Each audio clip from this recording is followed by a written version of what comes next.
English league তারকা হামজা চৌধুরী এখন বাংলাদেশের ফুটবলে আলোচনার কেন্দ্রবিন্দুতে।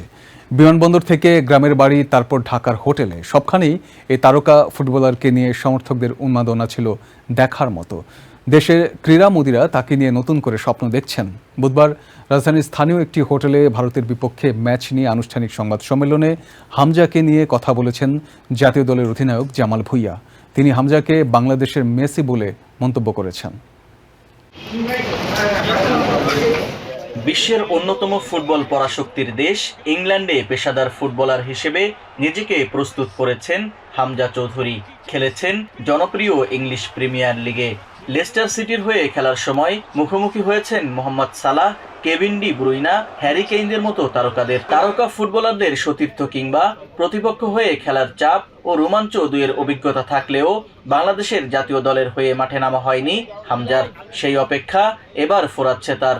আগামী 25 মার্চ ভারতের বিপক্ষে ম্যাচ দিয়ে বাংলাদেশের হয়ে অভিষেক হবে এই ডিফেন্সিভ মিডফিল্ডারের। হামজাকে ঘিরে বাংলাদেশে ফুটবলে আগ্রহ বেড়েছে। উজ্জীবিত ফুটবল দল, উজ্জীবিত হামজা নিজেও। Agar coaches think they're so congratulates after that.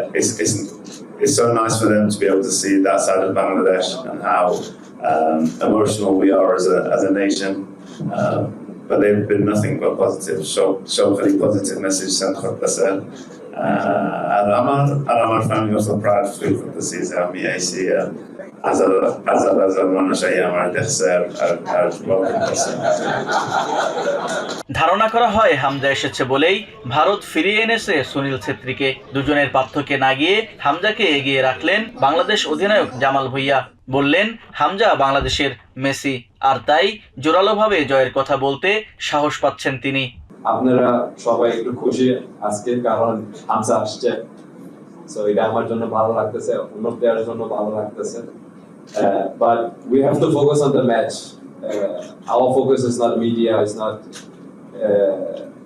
what you guys are doing. We have to focus on ourselves and we have to focus on winning on the 25th. That's our goal.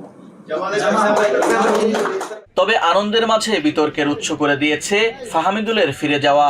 ফাহামিদুলকে ফেরানোর দাবিতে football সমর্থকদের উত্তাল আন্দোলন চলছে।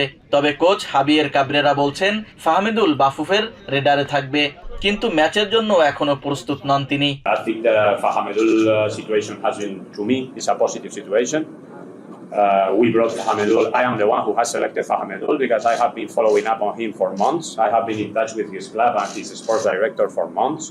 I know very well him before calling him, and then when he arrived, he has been 1 week with us. He had had the chance to train with the national team for a week.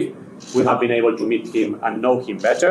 বুধবার যখন বাংলাদেশ দলের সংবাদ সম্মেলন চলছে, তখন ভারত ব্যস্ত প্রস্তুতি match খেলতে।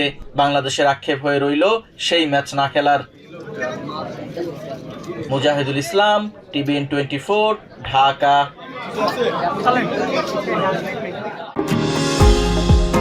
নিউ ইয়র্ক থেকে সম্প্রচারিত TVN 24 টেলিভিশন বিশ্বজুড়ে বাঙালির কণ্ঠস্বর।